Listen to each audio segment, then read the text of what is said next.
Bonjour à toutes et à tous. Donc Apple a présenté lundi dernier iOS 8 qui est la nouvelle version du système d'exploitation de tous les iPhones et de tous les iPads. Il y a dedans dans iOS 8 beaucoup de nouveautés et entre autres quelques améliorations dans l'application appareil photo donc que je vais vous détailler.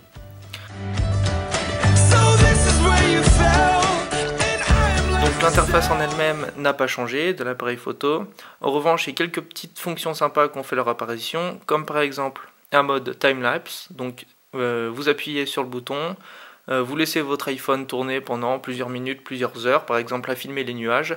Et en fait, l'iPhone va prendre une photo par exemple toutes les secondes.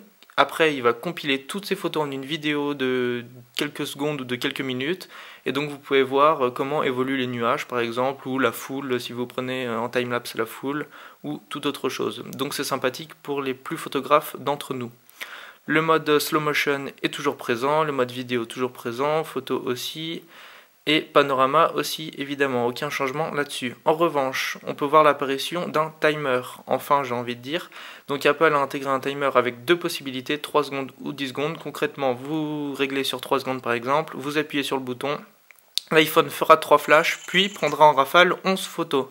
Ce qui vous permet par exemple de faire des photos de groupe et d'avoir forcément une photo qui convient, puisque l'iPhone prend 11 photos en rafale, donc si quelqu'un cligne des yeux, pas de souci, on prend la suivante, et voilà. Le mode HDR est toujours présent, le flash aussi, aucun changement là-dessus. Les filtres n'ont pas bougé non plus.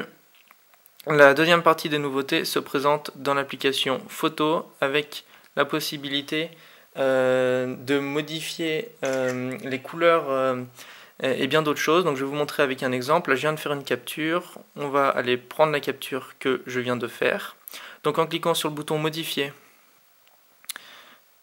on peut toujours recadrer en bas à gauche, mais l'interface a été revue et améliorée. Ainsi, iOS propose de réaligner l'image automatiquement. Donc là, ça marche pas puisqu'elle est déjà parfaitement alignée. Donc je peux la faire basculer comme ça, ou de 90 degrés directement comme ça. Et on peut rogner comme avant, donc l'interface est mieux et plus rapide.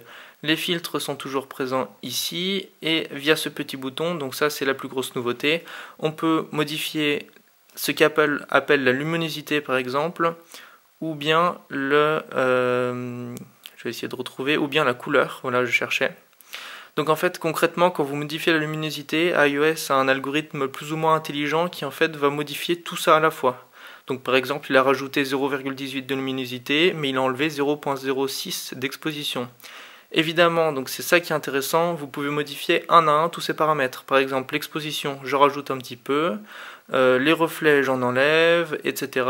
Et donc vous pouvez comme ça faire à votre sauce votre photo et avoir une photo bien meilleure. Dans l'onglet couleur, on a le contraste et l'éclat, donc qui permet d'avoir une photo plus éclatante avec des plus jolies couleurs. Voilà, donc c'était les nouveautés photos d'iOS 8. Merci d'avoir regardé cette vidéo et je ferai à l'avenir d'autres vidéos sur iOS 8 avec toutes les petites nouveautés. Merci et à bientôt.